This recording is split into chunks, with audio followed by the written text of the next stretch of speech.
കർണാടകയിൽ കഴിഞ്ഞ ദിവസം വ്യാപകമായ കുടിയൊഴിപ്പിക്കൽ നടന്നു. ഈ കുടിയൊഴിപ്പിക്കലിന്റെ ഭാഗമായി അവിടെ അനധികൃതമായ കുടിയേറ്റങ്ങൾ ബുൾഡോസർ ഉപയോഗിച്ച് ഇടിച്ച് നിരത്തുകയും ചെയ്തു. യലഹങ്കയിലെ കോഗിലു ഗ്രാമത്തിലുള്ള വസീം ലൌട്ട് ഫക്കീർ എന്ന് പറയുന്ന കോളനികളാണ് ഇടിച്ച് നിരത്തിയത്. ഇത് കേരളത്തിൽ ചില മാധ്യമങ്ങളൊക്കെ വലിയ വിവാദമാക്കുകയും ചർച്ചയാക്കുകയൊക്കെ ചെയ്തത്. പക്ഷേ കേരള മുഖ്യമന്ത്രി തെരഞ്ഞെടുപ്പ് അടുത്തത് കൊണ്ടാണോ എന്നറിയില്ല. ഏതായാലും എക്സിൽ ഒരു നെടുനീളൻ കുറിപ്പുമായി രംഗത്തെത്തി.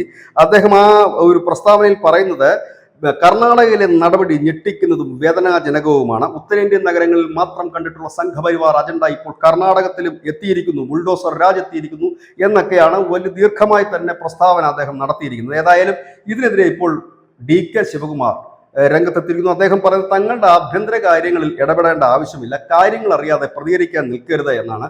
നിലവിൽ ഡിസംബർ മാസം ഇന്ത്യ മുന്നണിയെ സംബന്ധിച്ച് ശോഭനമല്ല. കാരണം മഹാരാഷ്ട്രയിലേക്ക് വരുമ്പോൾ ശരത് പവാർ, അതായത് ഇന്ത്യ മുന്നണിയുടെ പ്രധാനപ്പെട്ട ഒരു കക്ഷി നേതാവ് ശരത് പവാർ ഇപ്പോൾ അജിത് പവാറുമായി ഒന്നിക്കാൻ അവരുടെ ലയനം നടക്കാനുള്ള സാധ്യതകളുണ്ട്. അവർ ഒന്നിച്ച് ഈ BMC തെരഞ്ഞെടുപ്പിലും മറ്റും മത്സരിക്കാൻ ഒരു തീരുമാനത്തിലേക്ക് എത്തിയിട്ടുണ്ട്. അതായത് പഴയ NCP ക്ലോക്ക് ചിഹ്നം ഒറ്റ പതാക ഒക്കെയായി തിരിച്ചു വന്നു. കാരണം ഇപ്പം കോടതി അജിത് പവാറിനാണ് ആ ചിഹ്നവും കൂടിയൊക്കെ അനുവദിച്ചത്. ഏതായാലും ശരത് പവാർ വരുന്നു. അതോടുകൂടി ഇന്ത്യ മുന്നണിയുടെ ഒരു പ്രധാനപ്പെട്ട നേതാവ് അതിൽ തന്നെ മഹാരാഷ്ട്രയിൽ കൊഴിയുന്നു. ഒപ്പം തന്നെ ഉദ്ധവും രാജ് താക്കറെയും തമ്മിൽ സഖ്യത്തിലേക്ക് എത്തുന്നു.